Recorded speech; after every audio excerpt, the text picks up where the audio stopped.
Hi, I'm Sasha. Today I'll be doing two looks with the Huda Beauty Pastel Obsessions in Mint.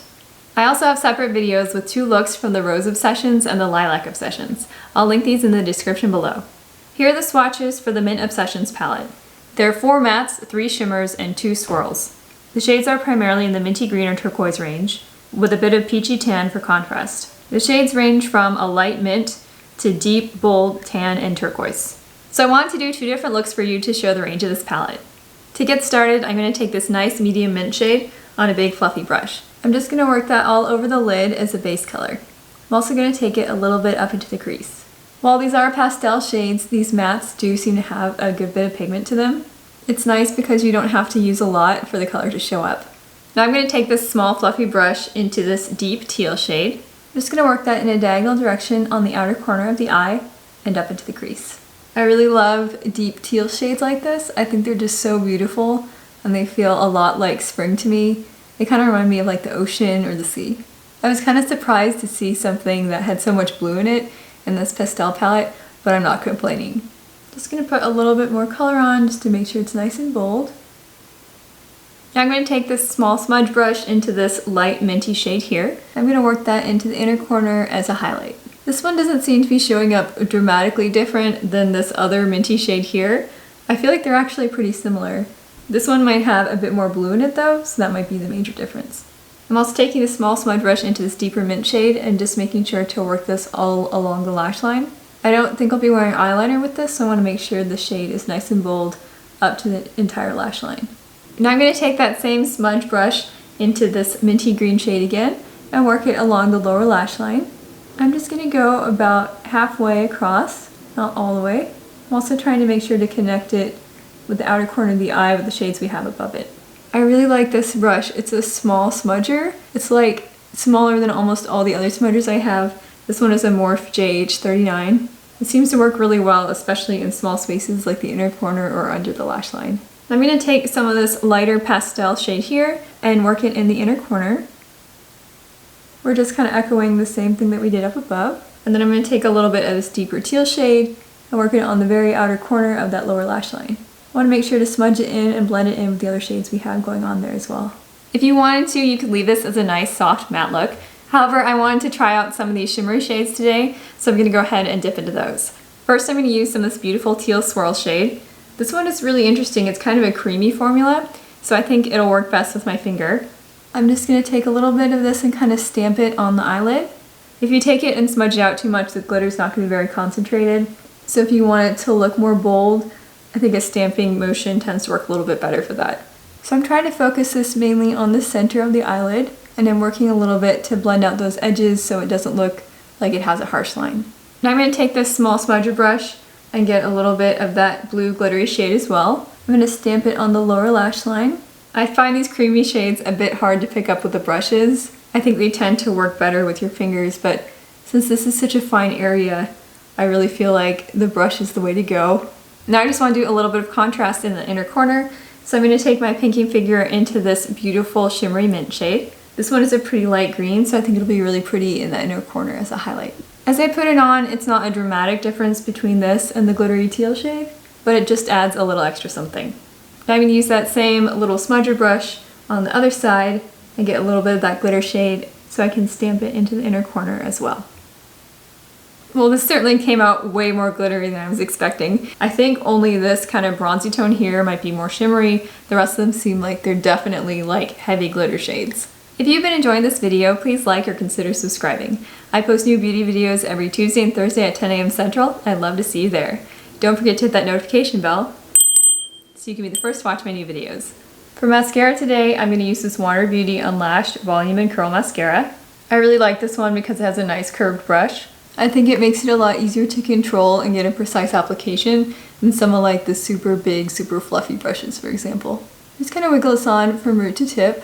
I like to make sure to coat both sides of the lashes as well. Same thing on the other side.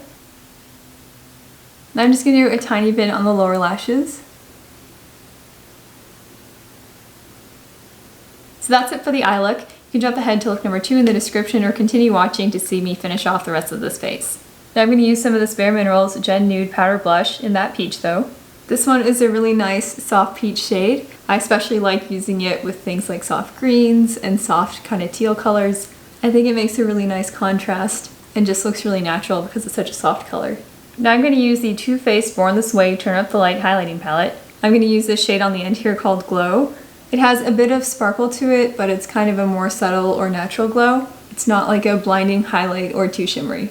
I really like it because it's nice and subtle, but still gives you a bit of that kind of lit from within glow. I really want our eyes to stand out in this look, so I don't want to use anything that's too sparkly or too glittery. I'm also going to put a little bit in the brow bone, down the tip of the nose, Cupid's bow, top of the chin. Now I'm going to use this Fenty Beauty Sunstalker bronzer in the shade Into Sun. Just going to take a little bit of it on this brush. I like to work it in the hollows of the cheeks, along the hairline, on either side of the nose, and down the jaw and neck. This just helps give a little bit of definition and ties everything together. Now I'm going to use this Bare Minerals Gen Nude Radiant Lipstick in the shade Kitty. This one is a beautiful shade. It's kind of a pink coral. This is one of my favorite lipstick formulas of all time. It has like a really nice light vanilla taste, and it just applies like so creamy and smooth. It's like my favorite finish. I think this looks so pretty with this eye look. I really like how these coral tones work with the blues and kind of minty tones we have in the eye look. So that's it for look number 1. If you'd like to skip ahead to the summary or eyeshadow palette comparison, I'll put links in the description below. If you want to stick around, I'm going to wash this off and meet you right back here for look number 2. Alright, now I'm back and ready for look number 2. To get started, I'm going to take some of this beautiful deep tan shade. I'm just going to work it on the outer corner of the eyelid here. I want to make sure to get a fair amount of this so it shows up with that beautiful pigmentation. I want this to come out fairly dark, and I'm also putting it on the inner corner of the eye here. Since we're doing a halo eye, we want darkness on the outer corner of the eyelid and the inner corner as well. And I'm just going to blend out those edges a little bit. I'm trying to make sure it's slightly more defined in the crease. So now I've kept a space right down the middle of the eye. I'm going to do the same thing on the other eye. So I'll take this in the outer corner of the eyelid here, trying to pack a fair amount of this on there so we get a nice level of pigmentation. These are pretty highly pigmented shades though, so you don't need a lot. I'm also going to take this on the inner corner of the eye. I'm trying to make sure to leave a space in the center of the eyelid there. Work this into the crease a little bit and the crease on the outer corner as well. Now I'm going to take this small smudge brush and use some of the same shade on the lower lash line. I'm going to go for the same effect where I'm going about 1/3 of the way across. I'll also take that on the inner corner. I'm making sure to get around that tear duct area as well. Same thing on the other side. So I'll take it in the inner corner and around that tear duct area, and then along the outer third of the lower lash line as well. Now I'm going to take a different brush into this light shade here. It's kind of an aqua or mint shade. I'm just going to place this right down the center of the eye there. I'm not looking to get a lot, just enough that's sort of a base layer. Same thing on the other side. If you want to be a little bit more precise with this, you could also use something like a flat packing brush. I just wanted to make sure I wasn't going to get too much product. Now I'm going to take this small smudge brush into that same shade and work it on the lower lash line. I'm going to put it near the center of the lower lash line on both sides. Now I'm going to take some of this beautiful marbled shade. They call this a caramel mint swirl. I'm going to work my finger into that and then press it on that middle part of the eyelid, right where we have that light kind of aqua shade. So I'm trying not to blend this out too much, but just sort of keep it there on the center of the eyelid where we want that highlight. Same thing on the other side. This is kind of a creamy shade, so it's a little bit hard to get a lot of the glitter at once. I feel like it comes out a little bit sparse in the beginning, so I'm really trying to stamp it on to make sure that I get it densely packed. Just gonna blend this in a little bit. I'm trying to blend it toward that center stripe as opposed to away from it. I want to keep it primarily concentrated there, but just soften the edges a tiny bit. Just gonna pack a little bit more on this eye. Now I'm gonna take this small brush into that marble swirl shade and press this in the center area of the lower lash line as well. It's kind of trying to echo what we had above. These creamy shades are a little bit harder to apply with a brush, so I find that sometimes you just have to be a little bit more patient. They do tend to apply better with your fingers, I think, but sometimes, especially in these tiny spaces, a brush is just more precise. So now we have kind of a halo effect. This marble swirl shade is really interesting because it combines the tan with the kind of aqua or mint tones. It looks different depending on how it catches the light. In some lights, for example, it looks a little bit more coppery, and others it looks more minty green. Now I'm going to use some of this Too Faced Better Than Sex mascara. I want a nice fluffy mascara for this because the eyeshadow look is a little bit lighter. Want to make sure our lashes were nice and dramatic. Now for the other side. For my lower lashes, I'm going to use this Honest Beauty mascara. This one has a really nice long brush, so I feel like I get a little bit more control on those lower lashes. Now I'm going to use one of these pointed little Q-tips. I messed up a little bit, and so I just like to use these. They're kind of fun because they have different shapes on them. There's like a point if you want to get like super precise somewhere. They also have like this flat paddle side that you can use if you just kind of want to go underneath it. In general though, I think this brush is easier to use than a lot of other mascara ones for the lower lashes because it's just a little bit smaller and more precise. Alright, so that's it for mascara. I already have highlighter, blush, and bronzer on for the last look, but I'm just going to touch it up really quick. So first I have this Too Faced Turn Up the Light highlighting palette. Going to use some of this shade here, which is called Glow. Just brush it on to give a little bit more of a sheen there. I don't always wash off my entire face between makeup looks, but I do find that if I remove my eye makeup, it usually affects my highlighter a bit. I'll just put a little bit under the brow bone, fix it on the front of the nose, and tip of the chin. Now I'm just going to use a tiny bit more of this Bare Minerals Gen Nude Powder Blush. This one is in the shade That Peach though. This adds a little bit of a nice kind of peach tone to this. Now I'm going to use a little of this Lawless Satin Luxe lipstick in Wedding Day. This is a whole line of nude lipsticks. I like this one because it was one of the most pink toned in the whole line. It's just a beautiful soft pink nude. It's supposed to have a satin finish, but I think it's pretty soft. Now I'm going to use a little of this NYX Butter Gloss in Creme Brulee. I only want to add a little bit of this just in the center. I feel like it just gives it a really nice little extra shine in the middle. Usually when I do two different looks in a video, look number one is more of a soft everyday look and look number two is a little more glamorous. This halo eye actually came out a lot softer than I was expecting. So I feel like this one is actually more the nude wearable everyday look, whereas look number one is a little bit more glamorous and playful. So that's it for look number two. Just to quickly summarize, I really enjoyed creating different looks with this Mint Pastel Obsessions palette. Since it's called a mint palette, I actually thought it would come out a lot more green, but I feel like once I applied these shades, especially after using something like this turquoise, it actually came out a lot more blue on me. I think it's really nice too how they include some more neutral shades like this sort of tan and this beautiful shimmer here. I think you could do some nice, softer, more everyday looks with this as well. I wasn't wild about the creamy formula and the glitters, and I also felt like a lot of them came out more chunky than I like, but it's more a personal preference that I prefer my glitters to be softer and more shimmery. At $29, I feel like it's a relatively good value, especially if you're looking for these specific shades. Some of them can be kind of difficult to find, like these minty green shades or something like this beautiful kind of turquoise or teal. However, out of 9 shades, this one has 5 that are glitter or shimmer. So if you're not into chunky glitter shades, then you might want to look at a different palette. I think my favorite shades to use were the mattes because they had a high level of pigmentation and they had some really nice unique shades. Now just to do a quick comparison, the only palette I had that was in the same range is this ColourPop Mint to Be palette.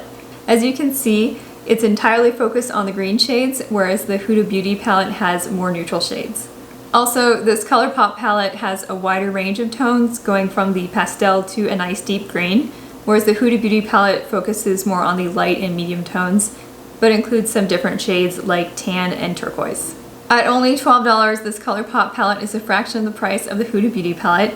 If you're looking for something that has more green tones, this Mint to Be could be a good option, but this Huda Beauty palette has a wider range and may allow you to create looks in a broader range of colors. However, if you already have a neutral palette that you like, you could pick up this ColourPop palette and create some similar looks to what I did today. So that's it for the Mint palette. Now I just wanted to do a quick summary for the Pastel Obsessions palettes in general. So here you can see all the Pastel Obsessions palettes. You'll notice that all of them have a range of tones, including some neutral shades. Of all the shades in these palettes, the mattes were my favorite. I felt like they were really highly pigmented, they blended well, and they were really easy to use. As far as the glitters and shimmers went, a lot of them are cream formulas, which isn't my personal preference. I found that they were hard to work with, and generally you had to apply them with your finger. It was hard to pick up a lot of product at once, and I felt like I really had to stamp them onto my eye in order to make them show up. In the pan, the swirl shades looked really pretty. I liked how they had kind of a duochrome glitter to them. However, I didn't feel like that was reflected dramatically when I put them on my eye. At $29 a piece, I feel like they were a relatively good value if you're the kind of person who likes your glitters to be a little bit more on the chunky side and you think you'll use those shades. My favorite one is probably the mint one because I feel like it just has more unusual shades that are hard to find elsewhere. However, I also really enjoyed the pop of yellow in this rose palette because I also haven't seen that in a lot of the paint palettes that have come out recently. Overall, I think there's a wide range of looks you can create with these palettes, and especially if you like glittery shades, these could be a good value. If you are interested in one or more of these palettes, I would encourage you to consider this one comparison. This is the Milani Gilded Pastel palette, and it retails for around $20. This is a highly pigmented palette that has 15 different shades. One thing that I love about it is that it comes with pastels in a range of colors. If you're considering buying this Huda palette for something like the teal shade or a minty green shade, you can probably find it for less in this Gilded Pastel palette. It will also allow you to create some similar looks to this rose palette, for example, because it has a yellow tone here, as well as that rosy tone up top. You'll also see some similarities to this lilac palette with those pastel purple shades and the peachy tan as well. It would cost about $87 to buy these 3 Huda Beauty pastel palettes, while you could do many similar looks with a single palette for only $20. Alright, so that's it for this video. I hope you found it helpful. Please leave a comment and let me know if you like wearing green shades or if there's a different color you prefer instead. Thank you so much for watching and have a great day.